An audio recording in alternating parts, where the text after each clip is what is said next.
षण्णो देवीर्ति गन्धोदकं पूरयित्वा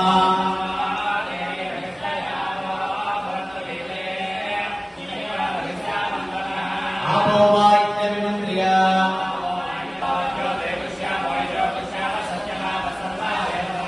देवसद्वेदमन्त्रेण भूत्वा गन्धूर्षं निक्षिप्य